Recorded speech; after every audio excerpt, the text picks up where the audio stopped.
been a lot of calls in the last few days for Joe Biden to step aside. There's some pushback from the White House saying that he won't step aside. So I want to get straight in on this. And Kim Strassel, I'll come to you if I may.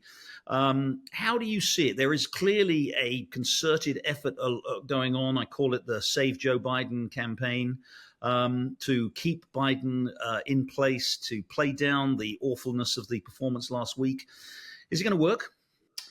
Well, this was certainly a reset moment in the campaign. And what's notable about that is it was a reset that Joe Biden asked for. Remember, his campaign issued this challenge. They asked for this to happen in an unprecedented early time frame because they wanted to try to shake up the race, get Joe Biden back in there.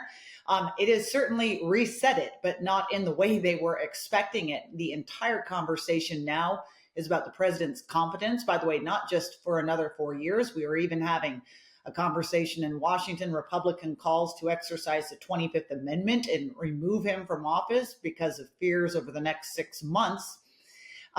This Save Biden campaign, I have to be honest with you, Jerry, I think it's actually going to succeed. I doubt very much he will not be the nominee in the end. And here's the thing and the thinking behind that is if you talk to Democrats, look, all of them completely honest with themselves. He's a bad candidate and they're very concerned about his prospects. And they know that he's slipped a step and is not up for the job. But they are thinking politically, and what they worry about, and here's the deal, if they thought they had something better, they would have jettisoned already. But the chaos that is potentially going to be unleashed from having him step aside and having a free-for-all, they still do not know what to do with Kamala Harris, the vice president, who would be the natural successor. She's even less popular than Joe Biden. And the subsequent arguments over who it would be, if not her, and the problems that could have on core demographics if they do pass over the current vice president, I think they worry it would put them in an even worse situation than they are now. So combined with the fact that Joe Biden looks like he is going to cling to that position with every last bit of strength in his fingers, suggests that he's not going anywhere. Just a quick follow-up on that, Kim. I'm sure that's right. A lot of people have said the same to me. What about if the polls, I mean, again, the polls haven't really moved very much at all for the last 18 months. Trump seems to have got a slight lead in the last week or two. If we were to see we haven't really seen any really reliable data yet because the debate was only on Thursday and we're recording this on Monday. But if we were to see a real deterioration in Biden's numbers in the next few days or week or so, do you think that you might have to revise that judgment that Biden stays on the ticket? So I would actually point to a different number than just Joe Biden's popularity or approval. Look to see what happens to the other Democratic candidates in the Senate and in the House. One thing that's been remarkable is how well they have maintained a distance from the president and his own poor numbers.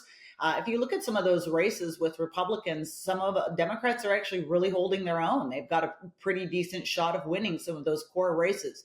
If that begins to disintegrate, if his coattails begin to hurt them as well, and so you see his numbers going down and theirs, that's when you would see panic in the party and a potentially real movement to get rid of him. Danny and Greg, you're both seasoned observers of American politics as well as politics in your own country. And I want to come to both of you. Danny, you first. Again, you're not only a seasoned observer of US politics, but you've also been sort of on the other side of the political media line, as it were, and advising a former prime minister, at least, in rather difficult political circumstances, not in a kind of a debate setting, but in a wider political circumstance. As you watched that debate, I don't know if you saw it, but I'm sure you saw I'm sure you saw enough of it to make an opinion. One of the things the Biden people are saying is, look, it was one debate, it was one night, he had a bad night. You don't judge whether someone's fitness for president on the basis of whether or not he's had a bad debate. How do you see? Give us again your sense of how you see the race right now, but particularly start off, if you would, with how you see that argument that, look, this was just a bad night. We can move on. Well, if it was just a bad night and they can move on, then it will work as an argument. I think my experience probably teaches there's only a limited amount that you can persuade people is true if what they can see in front of their eyes shows them it isn't.